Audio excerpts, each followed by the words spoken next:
कोयटा में बर्फबारी का नया सिलसिला शुरू। ठंडी हवाओं से मौसम मजीद सर्द हो गया। महकमा मौसमियात के मुताबिक कोयटा समेत बलूचिस्तान के बेशतर इलाकों में बर्फबारी और बारिश का सिलसिला अगले 24 घंटे तक जारी रहेगा। ज़ियारत, चमन, लोरालाई और योब में बर्फबारी का इम्कान। मलका कोहिसार मरी में बर्फबारी का सिलसिला जारी है। सर्द हवाएं चलने से सर्दी की शिद्दत में इजाफा और दर्जे हरारत फिर से मनफी तक जा पहुंचा। बर्फबारी की इत्तलात पर मरी इंतजामिया ने हालात से निपटने के लिए तमाम तैयारी मुकम्मल कर ली। सिर्फ 8000 गाड़ियों के दाखिले की इजाज़त। इंतजामिया ने स्नो कैंप्स लगा दिए, मशीनरी पहुंचा दी गई। गलियात, कागान, नारान, चित्राल, पख्तूनख्वा, गिलगित और आज़ाद कश्मीर में शदीद बर्फबारी और बारिश का इम्कान।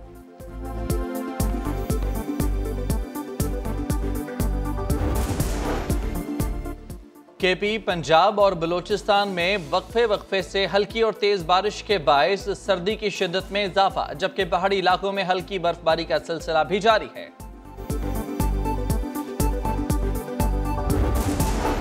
कराची के मौसम में हैरत अंगेज तब्दीली। सुबह सवेरे रेत का तूफान, हर तरफ धूल मिट्टी, सांस लेना मुश्किल हो गया। काम पर जाए या ना जाए, लोग सोच में पड़ गए। जुम्मे को चलने वाली तूफानी हवाओं ने कच्ची दीवारें गिरा डाली। साइन बोर्ड्स लोगों पर मौत बनकर आ गिरे।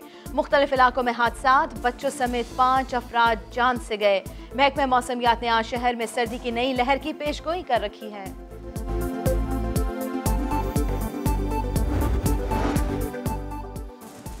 गुजरांवाला में अफसोसनाक वाकया। रेस कोर्स रोड पर मेहंदी की तकरीब के दौरान छत गिर गई। खवातीन और बच्चों समेत 10 से ज्यादा जख्मियों को अस्पताल मुंतकिल कर दिया गया।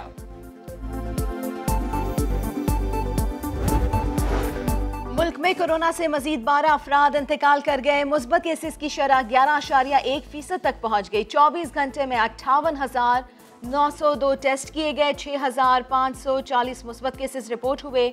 1055 मरीज ICU में ज़ेरे इलाज हैं।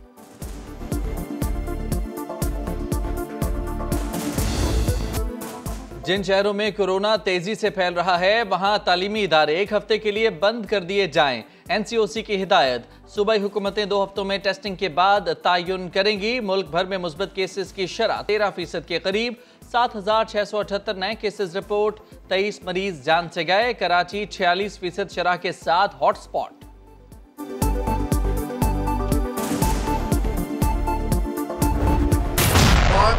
$560 मिलियन की गंदम फिर गायब हो गई है सिंध सरकार के वेयर हाउस से। ये कहाँ चली गई तुम्हें बताते हैं। तुम्हारे ही लोगों ने इसको स्मगल किया।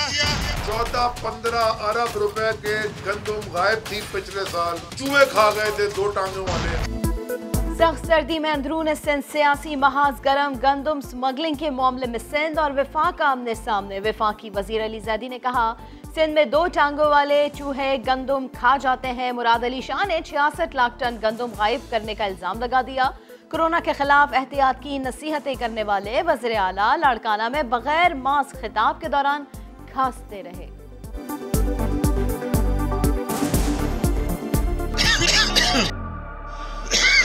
कोरोना वायरस की वबा खतरनाक है। चंद तदाबीर आपके बचाव के लिए जरूरी हैं।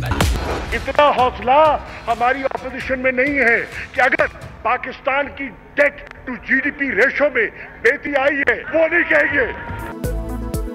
वजीर खारजा की कौमी असम्बली में घन गरज। अपोजिशन को खाते में ना लाए। बोले, महंगाई चैलेंज है मगर ये पूरी दुनिया में बढ़ी, क्या इसके जिम्मेदार भी हम हैं। शाह महमूद कुरैशी ने कमजोरियों का एतराफ किया। कहा, हमारे पहले 2 साल इस्तेहकाम, तीसरा रिकवरी और अब चौथा बरस खुशहाली का होगा। जनूबी पंजाब सूबे के लिए अपोजिशन रहनुमाओं को लिखे खत के जिक्र पर शोर शराबा।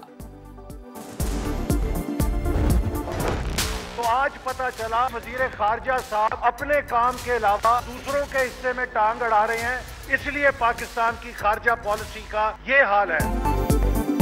अपना काम नहीं करते, दूसरों के मामलात में टांग अड़ाते हैं। लीगी रहनुमा एहसन इकबाल का वज़ीर खारजा पर जवाबी वार दावा किया। शाह महमूद कुरैशी खुद को इमरान खान का मुतबादिल कहना चाह रहे हैं। मईशत किसने ठीक की, मबाहिसे का चैलेंज भी दे दिया।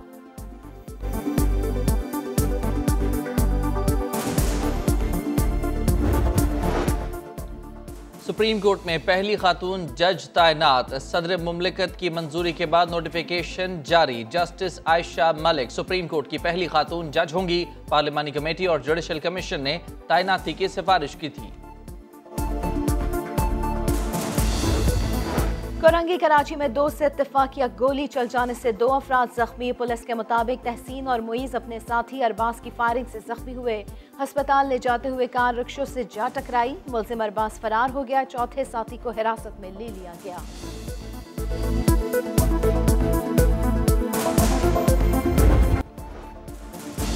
दहशतगर्दी के खात्मे तक लड़ेंगे। Army chief general Qamar Javed Bajwa का आज़म, कहा शहदा की कुर्बानियां रायगा नहीं जाएंगी।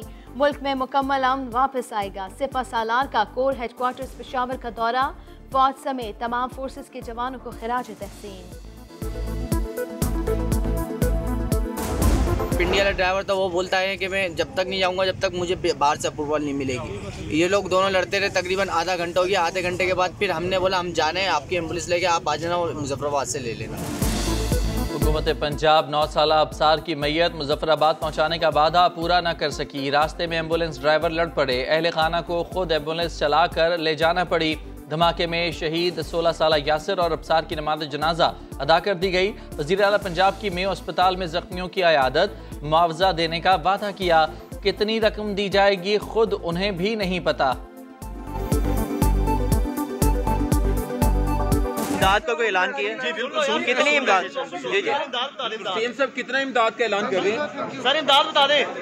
सीएम साहब इमदाद कितनी? मोइन भाई को, इस बच्चे को ये एहसास इसके दिलो दिमाग से ये बात निकालनी पड़ेगी कि ये मोइन खान का बेटा है। जिस तरह शाहिद भाई ने बताया जी, मेहनत की काफ़ी ज़रूरत है। आजम खान को फिटनेस पर काम करना पड़ेगा। शाहिद अफरीदी का नौजवान बल्लेबाज को मशवरा। कहा आजम को ये बात जहन से निकालना पड़ेगी कि वो मोइन खान का बेटा है। आजम खान का फिटनेस बेहतर करके कौमी टीम में जगह बनाने का आजम। फहीम अशरफ ने परदेसी कोचेस के मामले पर कानों को हाथ लगा लिए। बातें समझ न आने पर मिकी आर्टर के दौर का दिलचस्प वाकया सुना दिया। जितनी हमने पढ़ी है उतनी हमें उनके नामों का थोड़ी ना पता है। उतनी हम समझ जाते, उतनी हम बोल लेते हैं। अब कोच ने बोला कि तू हमारा डी ग्रैंड होम है। मैं डी ग्रैंड होम, मैंने कहा ग्रैंड होम, अब समझ तो आती है ना। फिर मुझे कहता तुझे समझ, अज्जू भाई कहता समझ यार। मैंने कहा अज्जू भाई समझ तो मुझे आई है, लेकिन जो इसने मुझे बीच में ये दी ग्रैंड होम डाल दिया ना, मैं घर की तरफ चला गया।